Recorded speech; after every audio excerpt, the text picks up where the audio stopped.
Good evening, everyone. Welcome. It's lovely to see you all here this evening, and I'm not sure what you thought of that video. I'm sure some of you here who are followers of Jesus, maybe initially you reacted quite angrily to what he said, but I think most of us on a different level can appreciate where he's coming from. The emotional, kind of visceral reaction to when we see pain and suffering, real, profound pain and suffering in the world. It reminds us, doesn't it, that this is a very serious topic. And I'm reminded of that as I begin this evening. I'm quite daunted by the topic, to be honest. There's so much that we could talk about. There's so many different ways that we could approach this topic. There are probably so many different opinions in this room, and so many different circumstances as well. As Emily said, some of you may be here because you just find this a very interesting topic, and it is a fascinating philosophical question. People have wondered about this for years and years, centuries, millennia.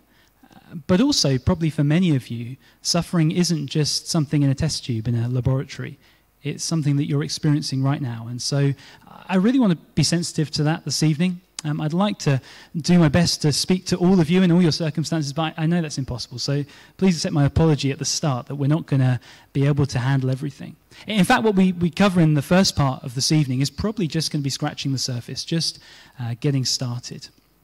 And so that's why it's really important we have questions afterwards. I'm going to call it question and response because I'm not convinced I have all the answers, but I'll happily try and respond to the questions that you raise. So we're going to have time for that later. We just had a little technical hiccup, but we're sorted now, and the correct number is on the screen. So you can see there the number you can text into. If you do have a question, feel free to just tap it away on your phone as and when it comes to mind, or you can write on the paper in front of you, and we'll collect those in later on. But as Emily said, the question that we're here to discuss this evening is suffering. We want to make sense of suffering. And maybe a little bit like Stephen Fry alluded to, you've seen the question addressed in this kind of way. If you can't read it at the back, I'll read it out to you. This is the sort of the way the objection is normally put together. An all-loving, all-knowing, all-powerful God wouldn't allow suffering to exist. But suffering does exist. You can see that from the world around us. Therefore, an all-loving, all-knowing, all-powerful God cannot exist. And for years, people have found that a very convincing argument. But I don't want us to begin there this evening. We're actually going to put that to one side to begin with. We may come back to it later, or if you're interested, we can talk about it more in the question time. But I don't think that's the best place to begin. And I'll tell you why. It's just one simple reason. We're here this evening really to make sense of suffering. And supposing you read that and you thought about it, you turned it round in your mind, and you were pretty compelled by the logic of that objection. And so you come to the conclusion that there is no God, and you reject the claim that God exists. The problem is, suffering still exists. You still live in a world where tomorrow morning you're going to suffer, or people that you love are going to suffer, or the world more generally is going to be reported to be suffering on the news. And what do you do with that? I think people sometimes assume that the question is about God's existence alone, and that if you just kind of shift that out of the way, you just return to some comfortable neutrality where nothing really matters too much and it's all okay. Stephen Fry said, didn't he, that as soon as you can get rid of the idea of God, the notion of God, then life becomes simpler, better, easier. But I wonder whether that really is the case. You see, you remove the Christian way of thinking of the world, and something has to replace it if you're going to think at all. And so I want to reframe this evening's discussion just slightly. These two questions are going to guide us through what we think about. Which view of the world makes most sense of the suffering that we experience?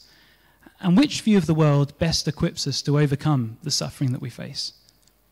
I wonder if that's a better starting place.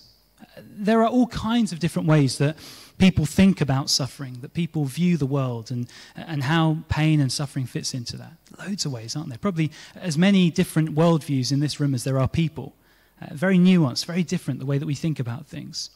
But actually, when you begin to boil it down, and I mean, this is me leaning heavily on much cleverer people than me, but when you begin to boil it down, you notice that actually there are only a handful of ways that people tend to explain the existence of pain and suffering in our world.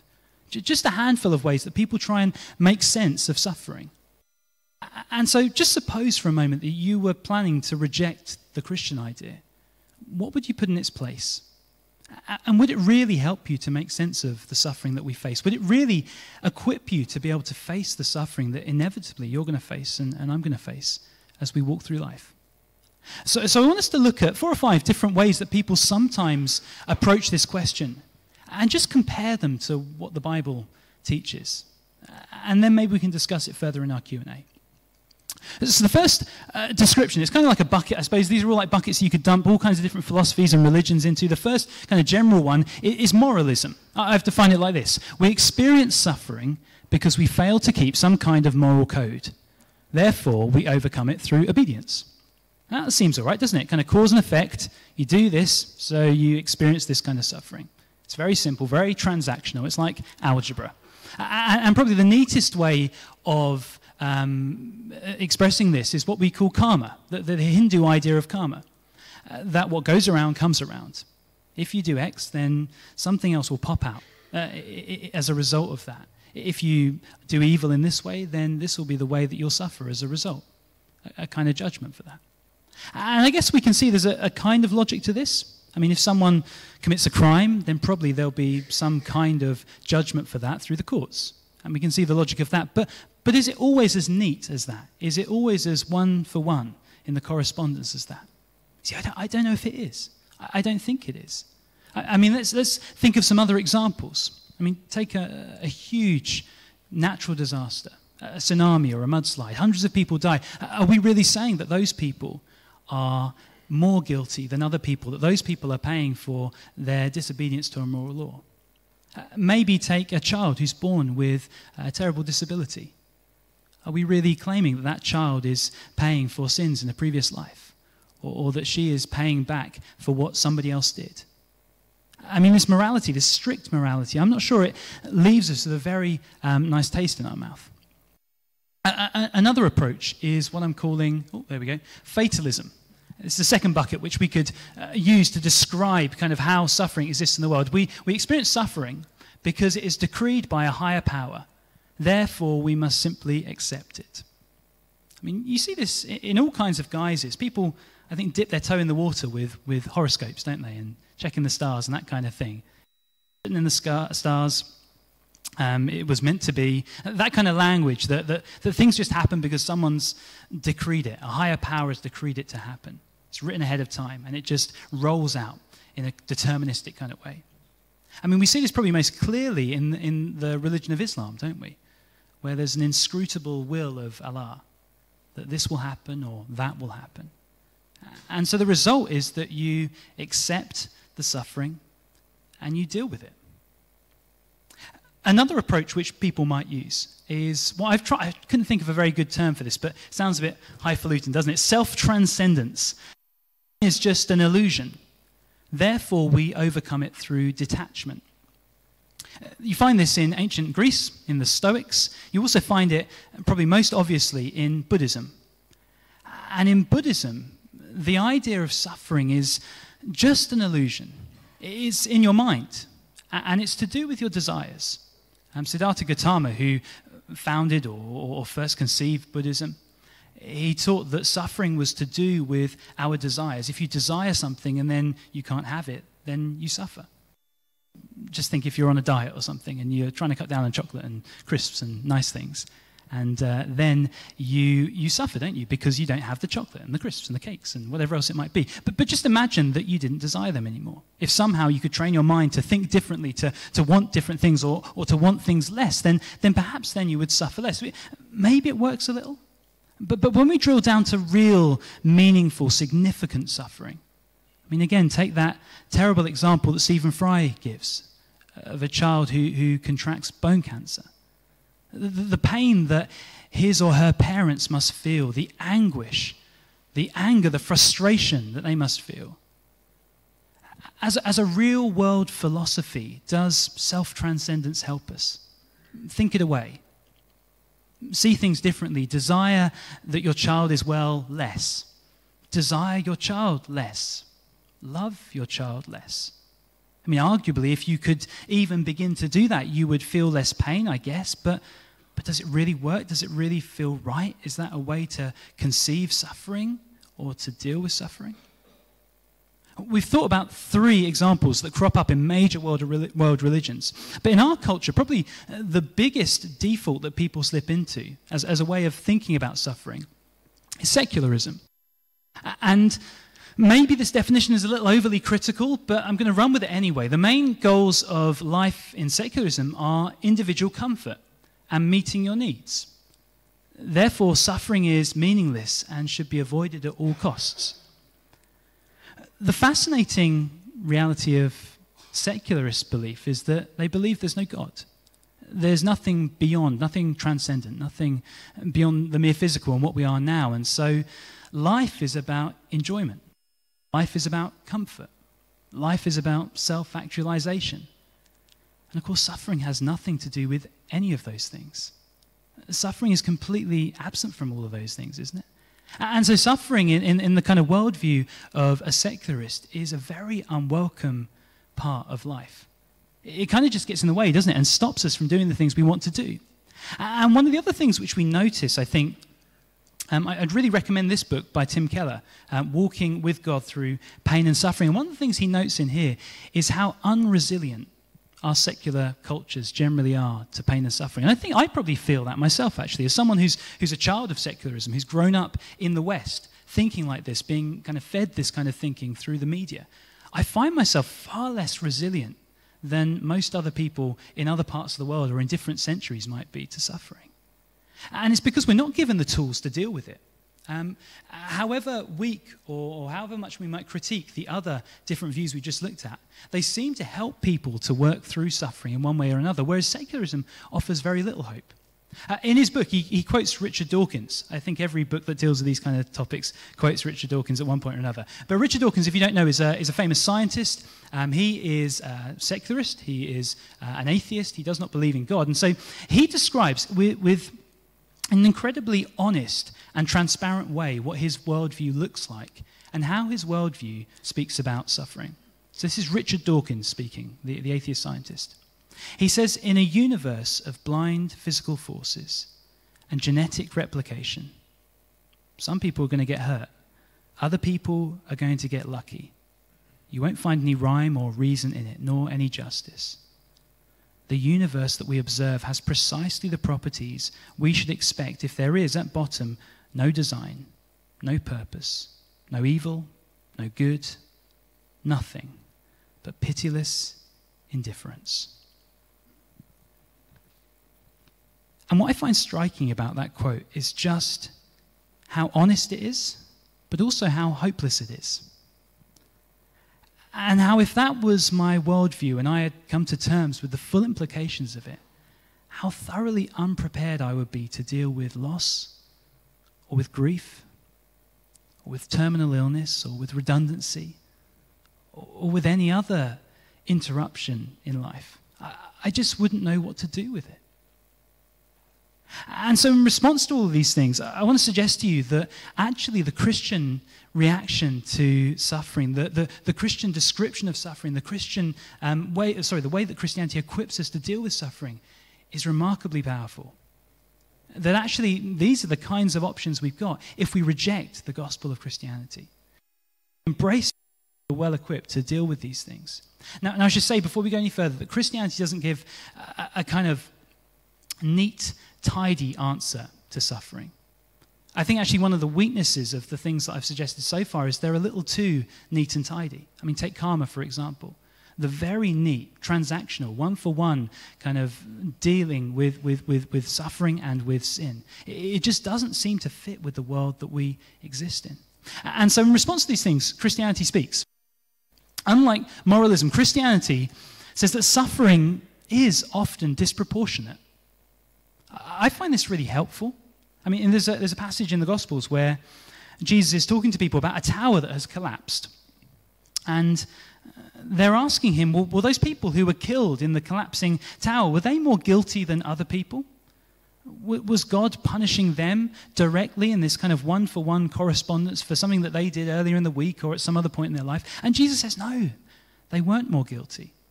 There's something else going on here in their suffering. It's disproportionate, and often we look at suffering, don't we? And it's not as simple as, well, those people have been more naughty, they deserved it. If you're going through it right now, then don't think for a second that this must be because you're worse than the person next to you or the person further down the road. Of course, at times we suffer because of poor decisions that we make, bad choices that we make. But very often suffering feels unjust. Suffering is disproportionate. In response to fatalism, which seems to just often accept suffering as the hand that you've been dealt, Christianity says that suffering is an intruder in a good world that we have had created for us by our God. God creates the world perfect. God creates the world with no suffering, with no pain. But the existence of pain and suffering and evil and death is an intruder in our world. I mean, we see this profoundly, don't we, when Jesus stands at the tomb of his friend, Lazarus. Lazarus presumably died much younger than he was expected to. And when Jesus gets to the tomb, what does he do? He weeps. And Jesus, we'll talk about this later, who is God himself, breaks down in tears because it's wrong. Because a man like Lazarus in the prime of his life shouldn't drop dead. He just shouldn't. Death, suffering, pain, it's an intruder in God's good world.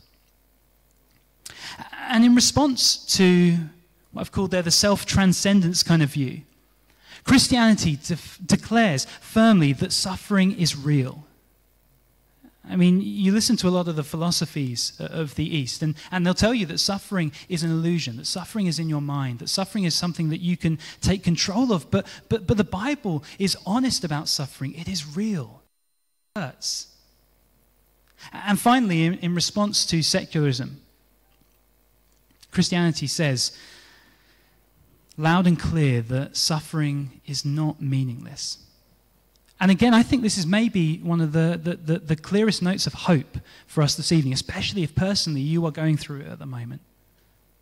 In a world where just atoms are bumping into each other and DNA is doing its thing and it's survival of the fittest, and there's little more to life than that deep down. There is no meaning, is there, to your suffering? I mean, if one mammal kills another mammal, that's been happening for millennia, right? But the Bible says that actually your suffering is meaningful. That if you're going through it right now, it's meaningful in the sense that God cares and that you as a person matter and that what you are suffering at the moment matters. But it's also meaningful in an amazingly redemptive way. That what you're going through doesn't necessarily have to be a wholly negative thing.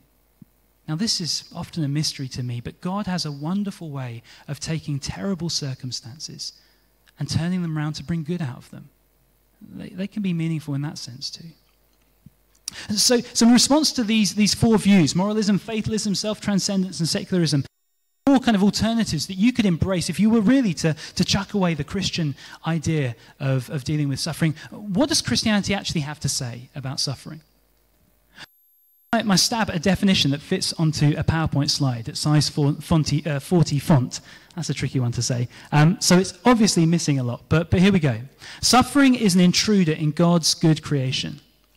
But through Jesus, God has stepped down into his creation to experience our pain and to rescue us from evil, sin, death, and suffering. Of course, there's more we could say, but there's a starter for us this evening. And that first sentence is so important.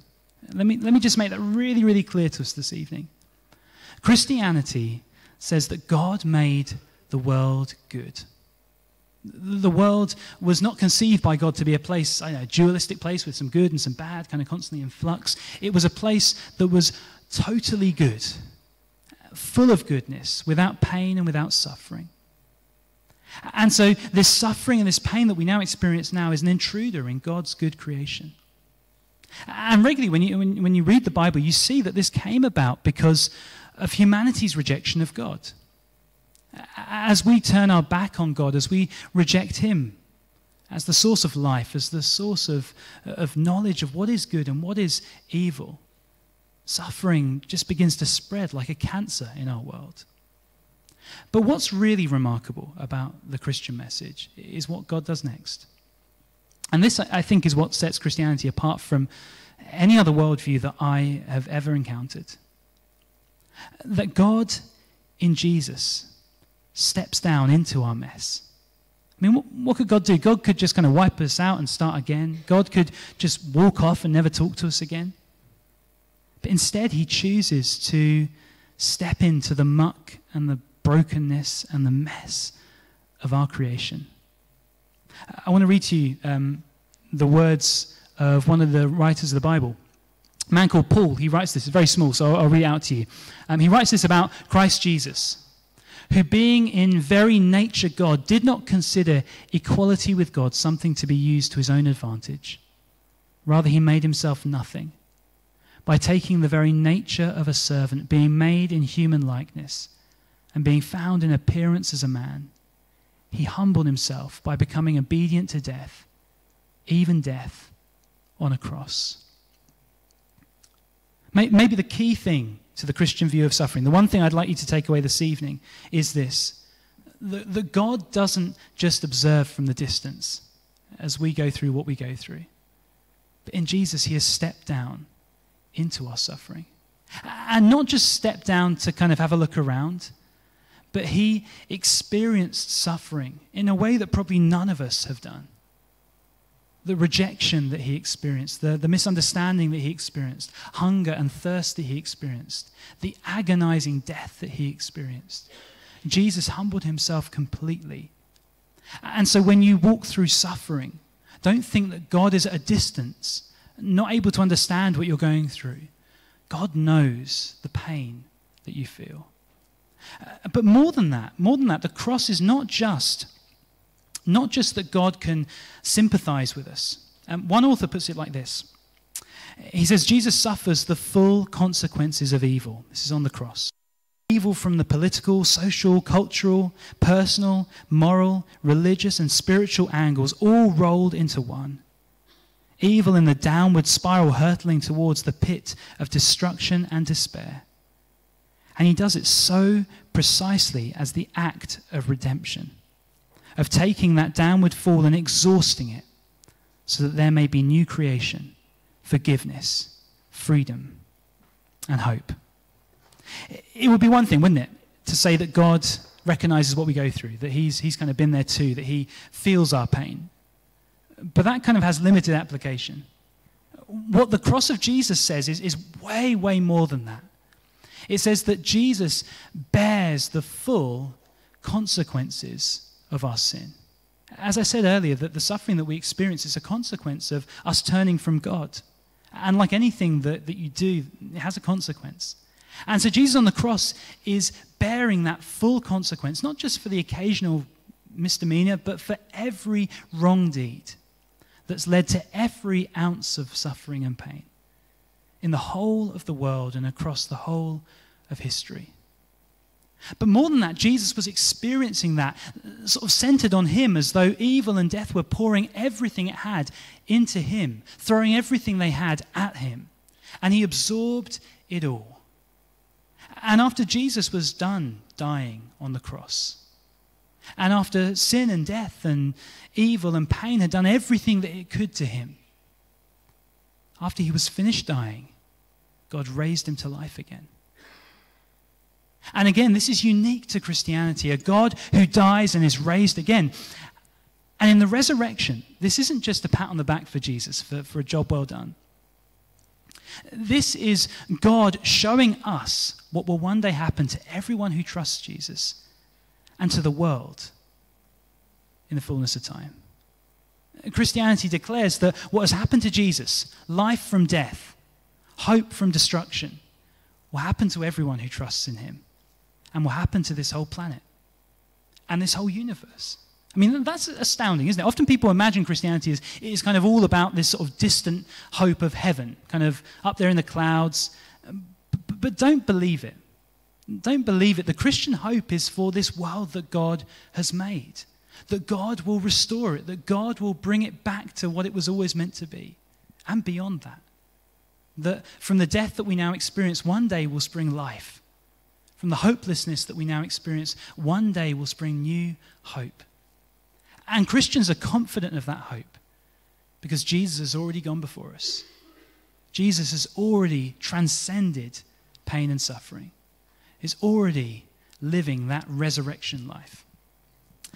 Now this, I think, is a convincing and a wonderful kind of way of looking at suffering. But I mean, people still struggle, don't they, with the here and now, with the difficulties, the pains that we go through. And probably this evening, there are plenty of people in this room who are suffering with illnesses, people who are grieving and mourning. There are probably all kinds of difficult situations that people are going through right now that most of us can't even imagine. And so we have sympathy with those words of Stephen Fry. How dare you create a world in which there is such misery? Our fault. It's not right. It's utterly, utterly evil. Why should I respect a capricious, mean-minded, stupid God who creates a world which is so full of injustice and pain? And as I said at the start, I think we can have some sympathy for this man. I think he's really moved by the evil that he has encountered. But I tell you what's interesting. As he encounters this evil, as he encounters this suffering and this pain, what kind of words does he reach for? He reaches for words like injustice.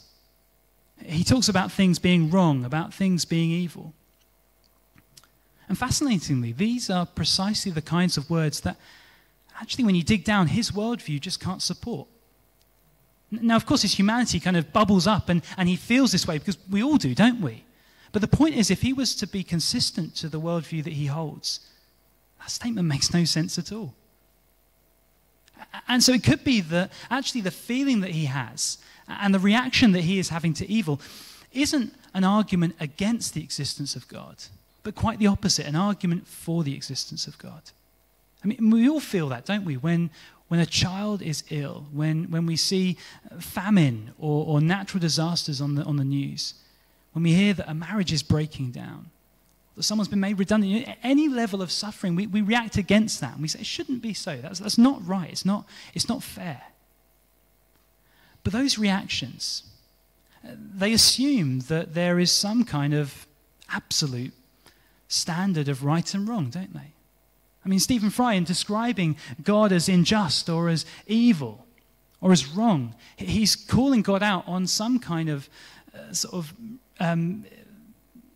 moral absolute of right and of wrong. But that's exactly what he can't do as someone who doesn't believe in God. Because if there is no God, then who's to say what is right and who is going to say what is wrong? I mean, someone kind of flippantly said that in some cultures we're told that it's okay to love your neighbor, in other cultures we're told it's okay to eat a neighbor. And I mean, that's a bit ridiculous, but that is the kind of relativism that you get when there is no absolute arbiter of right and wrong. I mean, who is to say? It's just consensus, isn't it? And over time, consensus changes, and over time, morality changes. And so really, when we dig down, we cannot say the death of someone prematurely is wrong if we hold this view. Of course the person is going to. I'm not saying that a secular person wouldn't say those words. They would feel that, and they would say that, I'm sure. But if they're to be consistent with their worldview, can they really say it? If they're to be consistent with their worldview, probably all they can say is that it happened. But the Christian with Jesus can weep. The Christian with Jesus can declare that that was wrong. That the suffering that maybe you're experiencing this evening is wrong. That it should not be, that it is an intruder in God's good world. And we don't just stop and say that it's wrong. We can offer hope. Now, sometimes it feels like a faltering hope. We don't have all the answers. We can't explain all the whys and kind of talk about exactly where this has come from and how it's happening. But we can offer hope that this world is not as it would always be. Because Jesus is risen from the dead, there is the hope of a world beyond, a world free of pain and suffering. And that hope, I've found as I've talked to Christians who have gone through pain and suffering, seems to provide what people need to cope with the suffering they see in this world, the suffering they experience in this world. I want to finish by just reading to you the words from a hymn called Annie Johnson Flint. Some of you may know her. She suffered most of her adult life with chronic arthritis from her 20s. She battled with cancer. She experienced a huge amount, a disproportionate amount of suffering during her life. But she was a Christian, and her faith in Jesus seemed to provide for her all that she needed to walk through that suffering and to cope. And she wrote these words. She said, "He giveth more grace when the burdens grow greater. He sendeth more strength when the labours increase. To added afflictions he addeth his mercy. To multiplied trials he multiplies peace. His love has no limits. His grace has no measure. His power no boundary known unto men. For out of his infinite riches in Jesus he giveth and giveth and giveth again." I don't claim to have all the answers this evening. It'd be arrogant to say that, wouldn't it? All I want to suggest to you this evening is that when you lay out the options, no way of viewing the world makes more sense of our suffering than what the Bible presents. And no other view comes close to offering us what we need to travel through a world full of suffering than what the Bible presents. But above it all, no other view offers hope like the Christian message. I'm going to invite Emily and John up now, and we're going to hear a little bit from a personal story, because it's helpful maybe for me to come and talk about this, but it's much more helpful to hear from someone's own experience. So I'll pass over to Emily now, and we'll hear from John. Thank you. Thank you so much, Miles. In a few moments, we're going to have an opportunity for you to think about your questions and send them in. But first, we just thought it would be helpful to actually hear from somebody and their own story of what this means to them. So, John, you work for Lansdowne? Yes, yep. I work for Lansdowne now for the last year or so. Yep. And I've been a Christian for about 7 years. So... Okay. And that was 2011. So I've been a Christian, for up until the story I'm going to tell you. Early days of a Christian, anyone that's been a Christian will be able to tell you that early days are kind of positive, and you're so full of life and hope in your faith. And my first year of being a Christian was probably one of the most difficult years of my life. I had some pretty difficult years as a kid as well, but it was one of the most difficult years of my life. Everything was going very well as a new Christian, and then one morning I woke up with weak hands and weak feet. And I didn't think too much of it. I just sort of went to work and I carried on getting through the day. I ended up just organising a doctor's appointment just in case. So I went to see the doctor, thinking nothing of it. You know, maybe he'll give me some tablets and I'll go home. And he called an ambulance. Instantly, the ambulance came in about 3 minutes. And I was rushed to Watford Hospital. And within about a day and a half, I was completely paralysed, except for my head. So I was in hospital, unable to move my arms, unable to move anything, in significant pain as well, because I could still feel everything. And the doctor said to me, we're not quite sure what this is. It could be spinal trauma, it could be brain damage, it could be permanent, we're not quite sure. And as you can imagine, I'd gone from, on the Wednesday, going to the gym. I had a job that I loved. I was active, to being in a hospital bed with nothing else apart from this hospital bed. And they moved me to this acute unit in London, in the National Hospital for Neurology and Neurosurgery. And I just remember lying in bed just with this incredible weight. I had family come to see me, and anyone that's maybe been through something similar will know the incredible emotion that you feel when your family come and see you. My mum and dad had just left, unfortunately, the day before I got ill. They went back to Malaysia, so they weren't around yet, but my other family came, and I just remember struggling to hold back the tears. When my family saw me and I could see them crying, you know, my auntie and my uncle and my cousin and that sort of thing. And I lay for those 2 or 3 days when I was had no idea what it was. And I was a Christian, and I was very, very overwhelmed. So I had a lot of tears, as you can imagine, lying in hospital. But thankfully, my phone had a Bible app, and one of the things I did to cope in those moments was to play just different Bible verses. So I played the Psalms, so particularly those early Psalms where David talks about his bones being in agony and then just being overwhelmed. And I just wept and wept listening to these Psalms and thinking about, identifying with David and what he felt like, but also just focusing on God. And amazingly, as it sounds, in that darkest, deepest moment of uncertainty, am I going to be like this for the rest of my life? Is that my life now, just going to be in a bed for the rest of my life? I had a deep sense of hope that even if I stay like this, even if I don't walk again, that's okay. Somehow deep down, that's okay, that I have a hope beyond this life, that I have a God who loves me, that I have a God who has experienced something like I've experienced, and Jesus came down and he made himself vulnerable. He made himself dependent on other people, and in those moments I was so dependent on other people, I couldn't even feed myself, I couldn't even go to the toilet out, I couldn't go to a toilet, I couldn't have a shower, I had to do it in the bed, and it's a pretty not the most beautiful of experiences, let's just put it that way. But I sort of thought about Jesus and what he went through, and dependency. I mean, it's really funny. I had funny stories of my friends that came to see me in hospital from work, and I'd be like, "Can you scratch my leg, please?" Because I can't scratch my leg, and my mate would scratch my leg, and he'd be like, "This is a bit weird. Let's just not tell anyone about this moment ever again." And I was, so it was very, very difficult. But thankfully, what ended up happening, and if some of you know this, but it ended up being something called Guillain-Barré syndrome, which is an autoimmune disease where my body attacks my own nerves, and it could have spread to my lungs. It's got probably about 8% of people die from it that get it, but thank the Lord, it got worse and worse and worse and worse, and I was having to wake up every 2 hours to do a breath test so it didn't get to my lungs and kill me.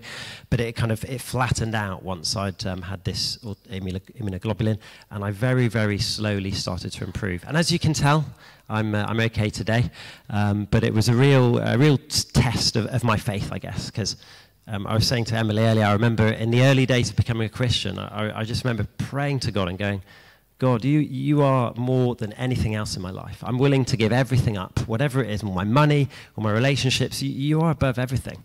And I didn't expect to have to go through such a test as that. And that was a real test of my faith, because everything was stripped away, all my security, all of the things that I'd, before I was a Christian, leaned on, my friends and my job and being able to go to the gym and look nice and wear nice clothes and that sort of thing. And I was just wearing one of those horrible hospital things that you have to wear.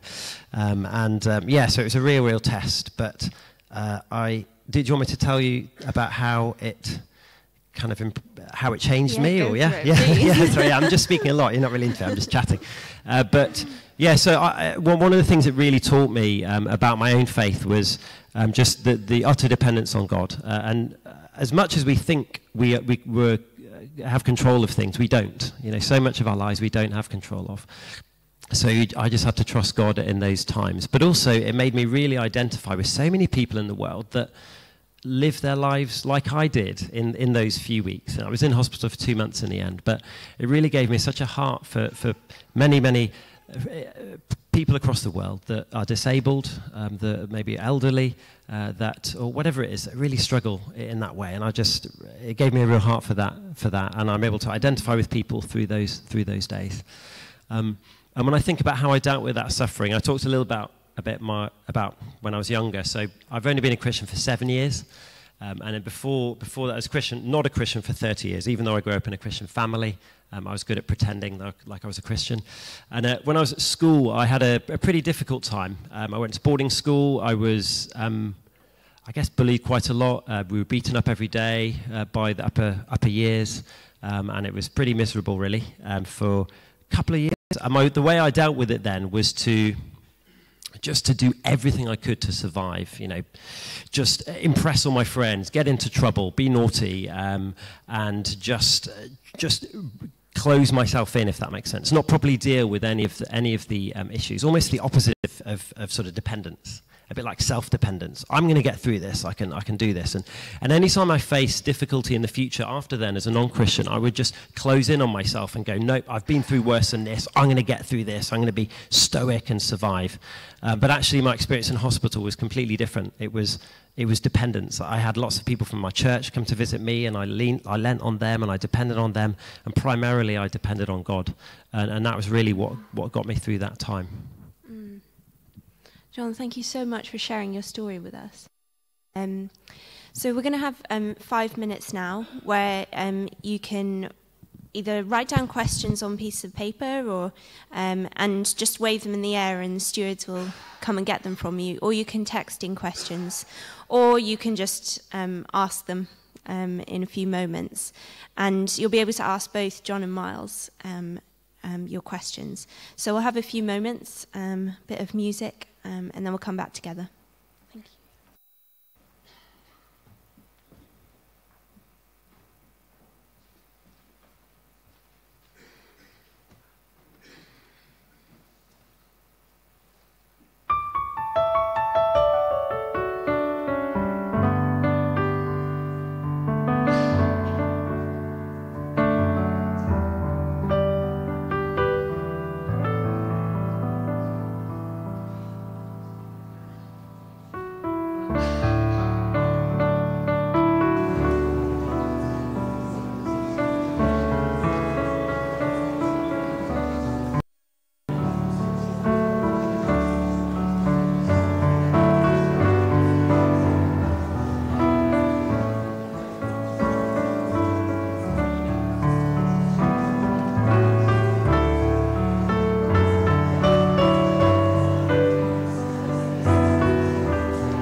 If you've got any questions written down, just wave them in the air and someone will come and get them.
Great, thank you.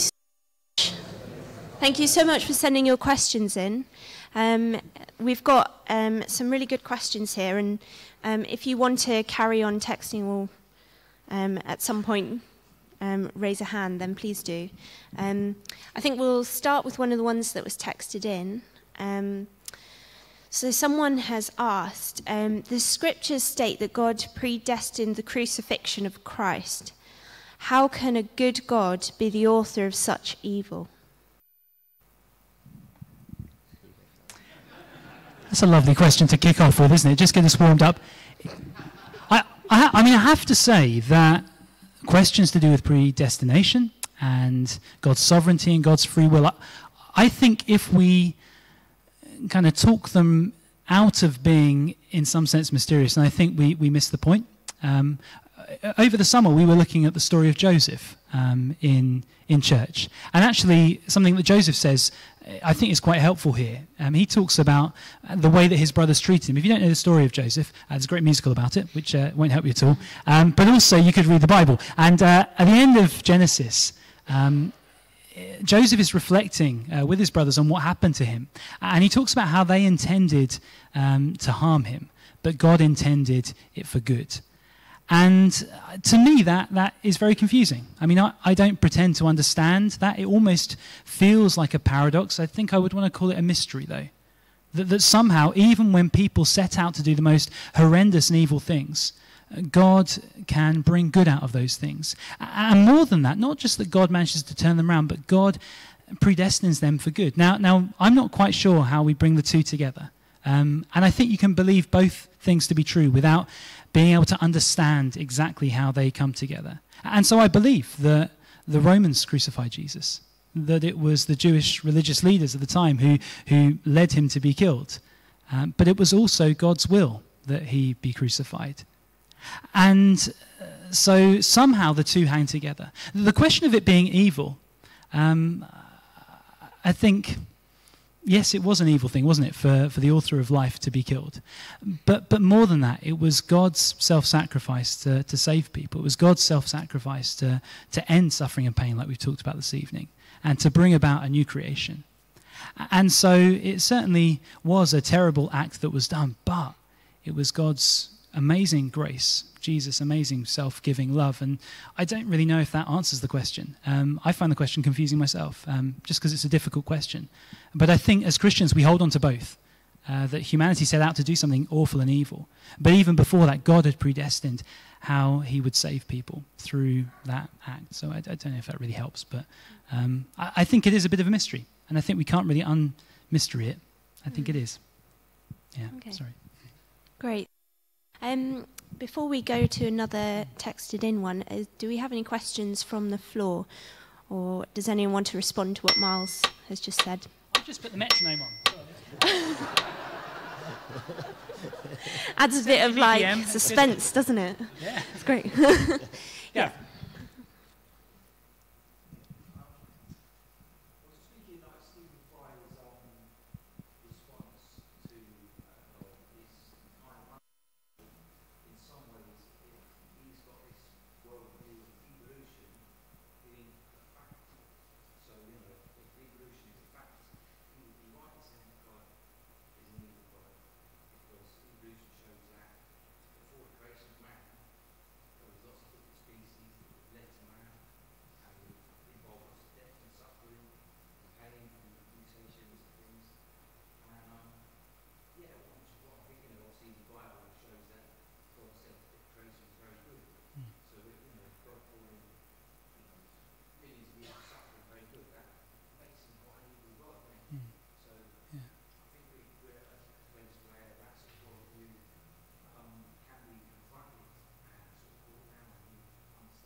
Yeah, what's the question?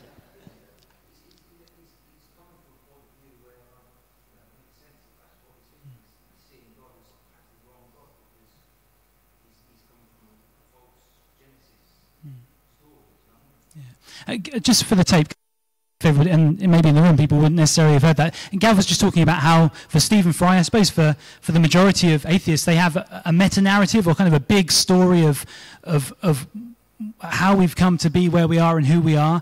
And if kind of Darwinian evolution is that big story, then the main event has been creatures dying and killing other creatures and survival of the fittest, and that has gone on for century after century after century after century after century. And if that is the only explanation of our existence and our purpose, then yeah, for God to create that kind of world would be a pretty awful thing to do.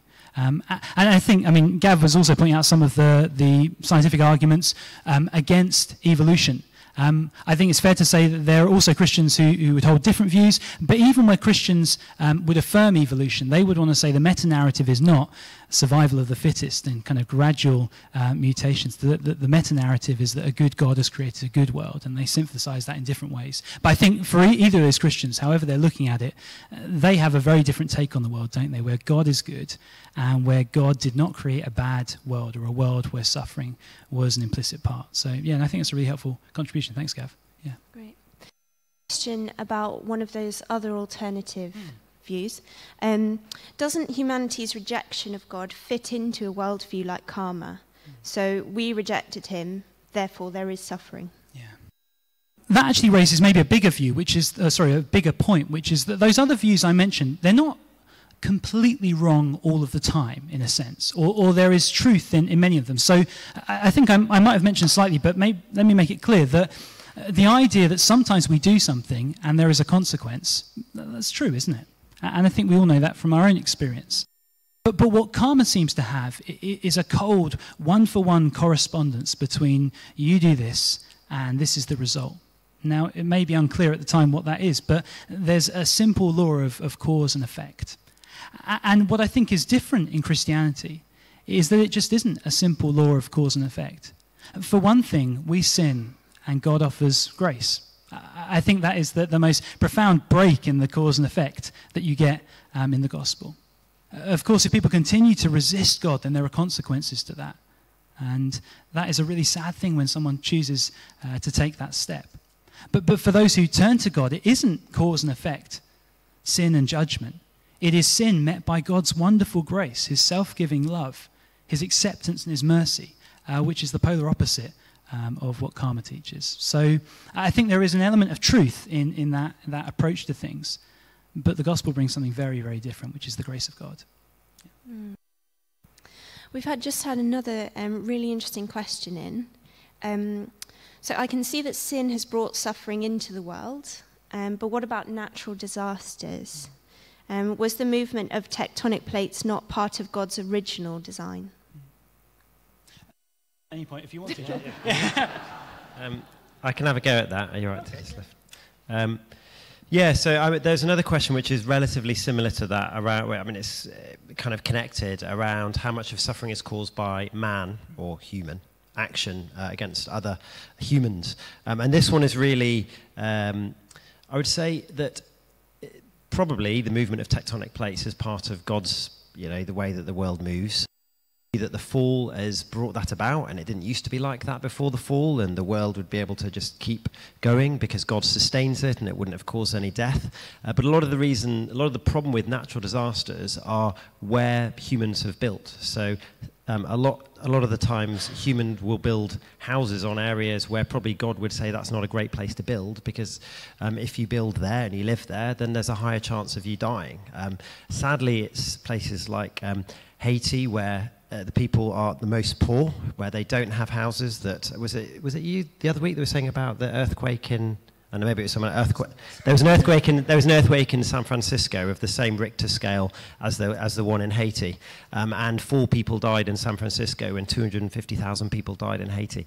And that is, the imbalance of the world, the injustice of the world that is set up in that way. Whereas in God's perfect world, if there were earthquakes, then they wouldn't kill anyone, and they would just be an exciting moving around of your house. Do you know what I mean? So, but it's just the way that we have imbalance in the world is often what contributes to natural disasters actually being disasters. So I don't think that's the complete answer, but that kind of gives you a bit of an idea that actually just because those things happen, it doesn't necessarily mean that they're not part of God's plan. If you were in a completely safe space with a beautiful 360-degree view of a hurricane, it would be a fantastic thing to behold, but it causes death in our world as it is.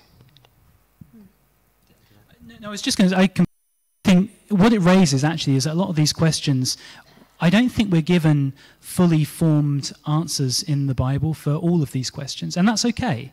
I think sometimes it's all right to say, well, the Bible doesn't answer that question exactly as I would like it to, and one day I'll know. But in the meantime, I don't have a fully formed answer. Often the Bible doesn't engage too much in why. Sometimes it tells us how we should live, sometimes it tells us what we should believe, sometimes it does tell us why, and sometimes not. And that is okay. I mean, the verse that John alluded to in Genesis is part of the fall and the curse that God brings on the world. And it says, cursed is the ground because of you. Through painful toil, you will eat food from it all the days of your life. It will produce thorns and thistles for you, and you will eat the plants of the field. And it talks about the sweat of the brow and kind of the difficulty that has entered the world after the fall. I think there's got to be something in that. But how exactly it all works and how a world very different to ours might have existed prior to that, I don't have the answers to that, but it's okay.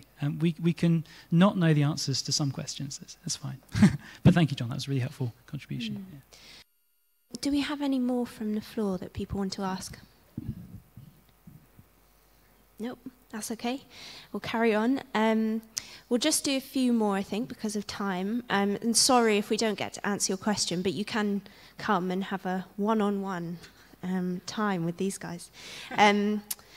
So if Christianity has such good and unique answers, why don't more people believe it?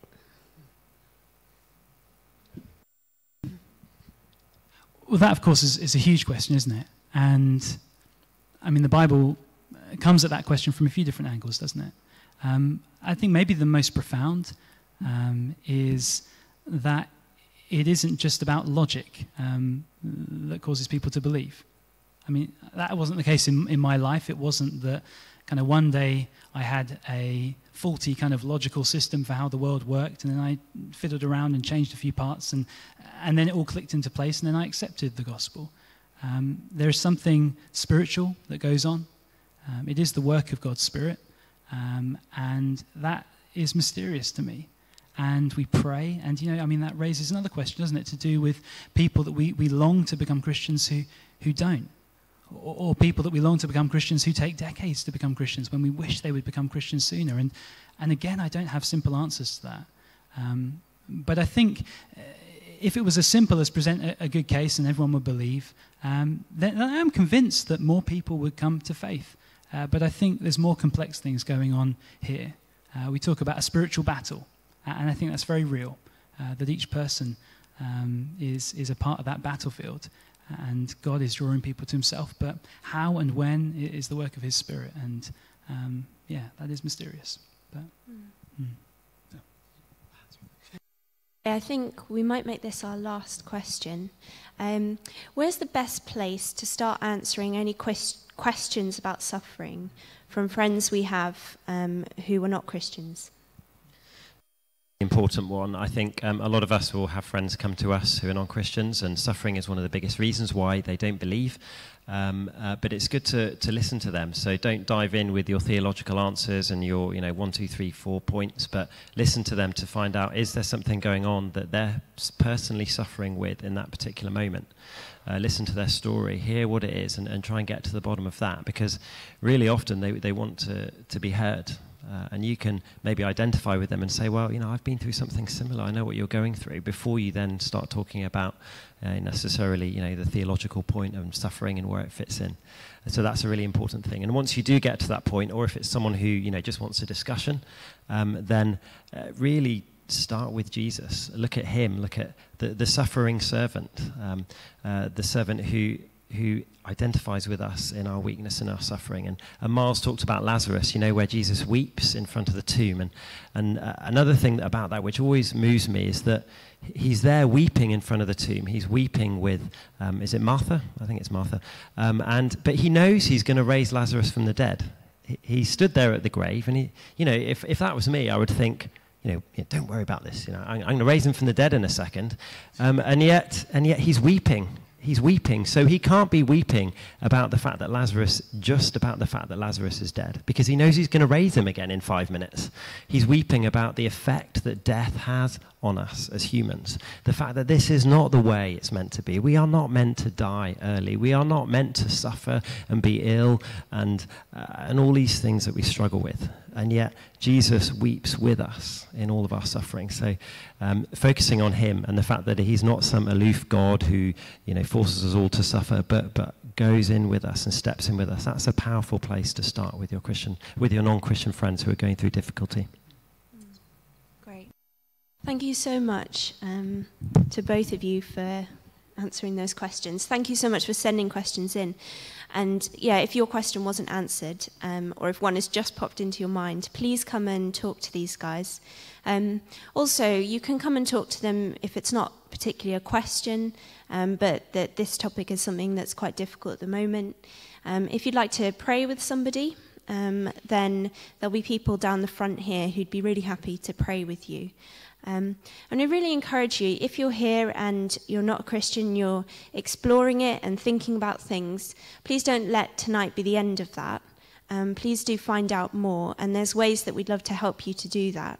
So please, again, come up and chat to Miles or John or myself, and we can point you in the right direction. But thank you so much to everybody for joining us tonight. We're going to have another Making Sense of Something evening coming up soon. Let me just remind myself what it is making sense of. Making Sense of War on the 18th of November. So if that's a question for you, then come along then and invite friends along as well. We're going to have tea and coffee out the back, so please stay and chat and get to know people. But hopefully we'll see you again. Good night.